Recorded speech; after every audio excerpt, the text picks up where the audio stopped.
Madame la présidente, madame la secrétaire d'État, chers collègues, la proposition de loi en discussion ce jour porte pour l'essentiel sur le mode de calcul de l'allocation adulte handicapé. Nous connaissons la position du Sénat, celle défendue sur ces bancs en mars dernier. Nous avions alors franchi un cap symbolique dans notre haute assemblée en changeant de regard sur l'allocation adulte handicapé, estimant qu'il fallait en finir avec la vision réductrice de cette prestation d'aide sociale pour donner raison aux personnes en situation de handicap, les premières concernées dans cette affaire. Celles-ci clamaient haut et fort leur aspiration à davantage d'autonomie au sein du couple. Les personnes en situation de handicap et l'ensemble du secteur associatif avaient fait prendre conscience de cette nécessité à l'Assemblée nationale qui avait adopté la proposition contre l'avis de sa majorité.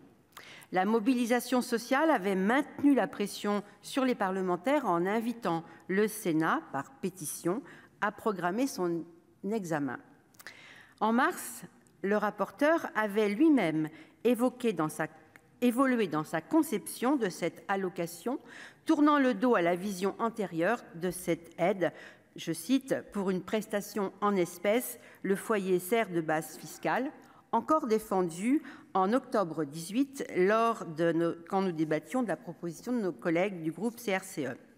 Au nom du groupe socialiste, écologiste et républicain, je tiens à saluer ce changement de doctrine pour considérer l'allocation adulte handicapé comme une forme de compensation individuelle de la perte de revenus liée au handicap. Je ne surprendrai personne ici si j'annonce mon soutien et celui de mon groupe au texte issu de la Commission des affaires sociales, reprenant la position du Sénat de mars dernier.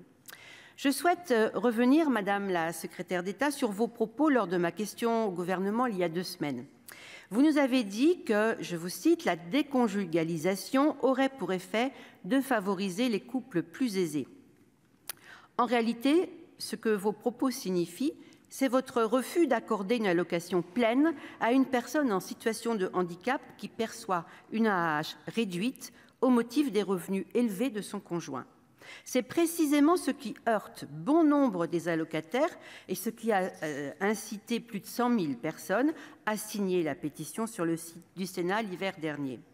Ce que les personnes vous disent, c'est qu'elles n'estiment pas justifié de priver de ressources autonomes la personne handicapée dont le conjoint ou la conjointe gagne bien sa vie.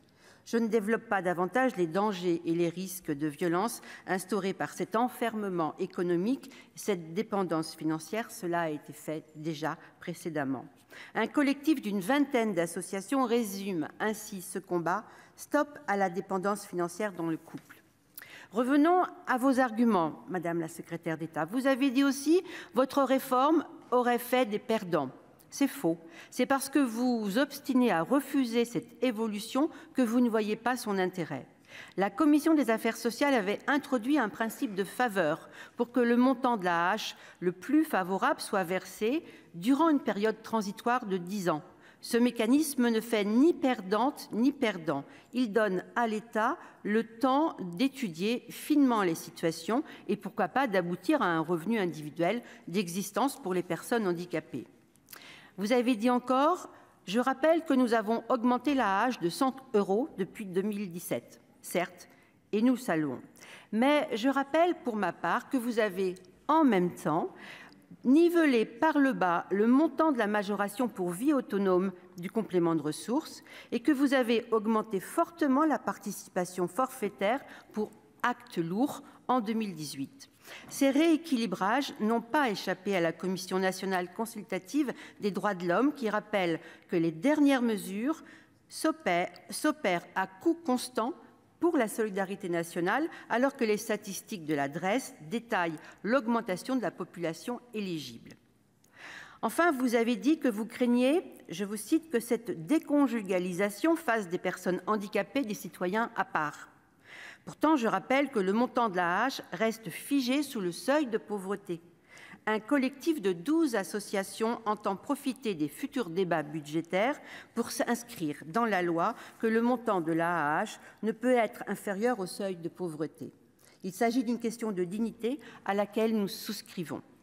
C'est bien le moins que nous devons aux personnes en situation de handicap si nous ne voulons pas en faire des citoyens à part. Vous le voyez, Madame la secrétaire d'État, la situation financière des personnes en situation de handicap mérite mieux que des joutes verbales. Elle nécessite des moyens conséquents, un débat assumé et des concrétisations législatives. Pour les personnes en perte d'autonomie, ce quinquennat n'aura pas été à la hauteur. Les cordons de la bourse restent serrés pour l'AAH.